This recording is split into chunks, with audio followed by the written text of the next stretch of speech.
It's more than what meets the ear as you hear this.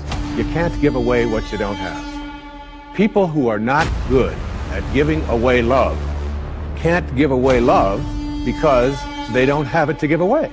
If I want to give you a dozen oranges, I can't give you those dozen oranges unless I go out and pick up 12 oranges someplace. Otherwise, all it is just empty rhetoric. And the same thing is true of virtually everything in your life. You can't give away love for others if you don't have love in here to give away. If what you have in here is contempt, if what you have in here is anger, if what you have in here is fear, then these are the things you're going to be giving away in your life. There are no justified resentments. And this is a very difficult principle for many people to get, but one that I believe very strongly in. I was in a group one time of drug addicts and alcoholics. And I was one of the people that was a sponsor and leading this group. And the sign on the wall said, "There are no justified resentments in this group." And what I said to that group that night was, no matter what anybody says to you here, no matter what kind of anger comes directed towards you, no matter how much hate you may encounter showing up in your life, there are no justified resentments. Meaning that if you carry around resentment inside of you about anything or about anyone, and I'm talking about the person that you lent money to and hasn't paid you back. I'm talking about the person in your life that you feel was abusive in your life. I'm talking about the person who walked out on you and left you for somebody else. I'm talking about all of the things that you have justified in your heart and in your life that you have the right to be resentful about. And I'm suggesting to you that those resentments will always end up harming you and creating in you a sense of despair. I've often said that no one ever dies from a snake bite. A snake bite will never kill you. You cannot be unbitten. Once you're bitten, you're bitten. But it's the venom that continues to pour through your system after the bite that will end up destroying you. When you change the way you look at things, the things you look at change. Albert Einstein once observed that you have the most fundamental and major decision that you have to make in your life is this: do I live in a friendly or a hostile universe? Which is it? Is it a universe that is filled with hostility and anger and people wanting to hate each other and people wanting to kill each other? Is that what you see? Because when you see the world that way, that's exactly what you will create for yourself in your life. This is from great scientific mind. And the interesting thing is that this is not just a clever play on words, that when you change the way you look at things, the things you look at change. It's actually a very scientific thing, and I'm going to show you that in just a moment. I'd like you to imagine the following scene. You're in your house. You've got your car keys in your hand. The lights go out. Power failure. You can't see a thing. You stumble around in your living room and you drop your keys. And you look around for a moment and you realize that you're never going to find them in the dark. But you look outside and you notice that the street lights are on. So in your mind, a light bulb goes off. I'm not going to sit around here in the dark and grope around looking for my keys when there's a light on outside. I'm going to go out here under the street light. I'm going to look for my keys. Why are you laughing? This makes a lot of sense. So you're out here and you're groping around and you're looking for your keys and you're looking and looking, and your neighbor comes along and says, "What happened, Wayne?" "Well, I dropped my keys." "Oh, I'll help you look for them." And the two of us are now down here looking for our keys. And looking, finally he says to me, "Excuse me, but where did you drop your keys?" "Well, I dropped them in the house." He said, "You mean to tell me that you dropped your keys in the house and you're looking for them out here in the street light? Doesn't make any sense." And I said, "Well, it doesn't make any sense to grope around in the dark when there's light out here."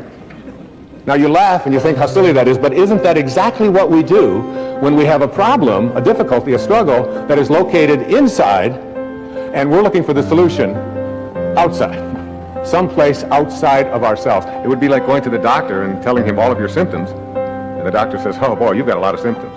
And he starts writing out prescriptions. You need a prescription for this symptom, you need a prescription for that symptom. And finally, he gets this 4 or 5, and you go to walk out, and you say, well, I'd like my prescriptions. He said, no, I'll give this one to your mother-in-law, and I'll give this one to your neighbor, and I'll give this one to your daughter, and I'll give this one to your father. I mean, you're the one with the struggles and with the difficulties, and expecting somebody else to change or something outside of you to get better in order for you to make your life work at this level that I'm calling intention is something you have to really take a hard look at. It's in here. So this was something that Portia Nelson, who I knew, passed away a few years back, 10 years back, up in Seattle. And she was at a seminar, and they were asked to write the autobiography of their life in five verses, 5 chapters. So they gave them only like cards this size.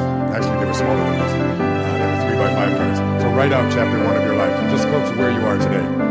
And I remember doing this very same thing, but what she wrote was so brilliant that I asked her daughter if we could put it on public television, which I did on the most recent show, and we made a contribution to Portia's work. So this is what she wrote down in the chapter 5 of her life. Chapter 1, she said, I walk down the street. There's a deep hole in the sidewalk. I fall in. I'm lost. I'm helpless. It isn't my fault. And it takes forever to find a way out. Chapter 2 of my life. I walk down the same street. There's a deep hole in the sidewalk. I pretend I don't see it. I fall in again. I can't believe I'm in the same place. It isn't my fault. It still takes a long time for me to get out. Chapter 3 of my life. I walk down the same street. There's a deep hole in the sidewalk. I see it there. I still fall in. It's a habit. But my eyes are open. I know where I am, and it is my own fault. And I get out immediately. Chapter 4 of my life. I walk down the same street. There's a deep hole in the sidewalk. I walk around it. Chapter 5 of my life. Finally, I walk down another street. Isn't that great? The next principle I call don't die with your music still in you. And who better to quote than Thoreau right here in Concord when he talked about some of us hear a different drummer. And we must march to the music that we hear.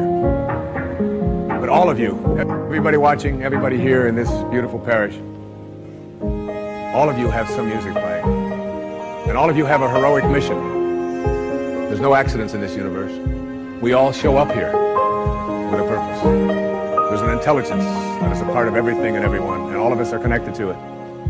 And too many of us are afraid to listen to that music and march to it. You out there, I know you have a book you wanted to write. I know there's a composition you wanted to compose. I know there's a song you want to sing someplace. Maybe you want to raise horses out in Montana. Maybe you want to open up an ice cream shop on Cape Cod. Who knows what it may be. Maybe you just want to travel and see the world. Maybe you want to go into a relationship with someone, but you've been afraid to, but your heart says it's the right thing to do. All of us feel something. And in Leo Tolstoy's famous novel, The Death of Ivan Ilyich, he asks this question that would be terrifying to me. He says, as he has his accountant from Moscow lying on his deathbed, contemplating the horror of this question, what if my whole life has been wrong? I've known what my music is. It's playing right now. As I stand here in front of you with these cameras and in this place, and as I sit down and write my books and tell the world what I know are my truths, I feel always completely on purpose and fulfilled. And no time will I ever come to the end of my life and say, what if my whole life has been wrong? Whoever you are, whatever that music is, however distant it may sound, however strange, however weird others may interpret it to be, don't get to the end of your life and know that you're going to leave and not have it play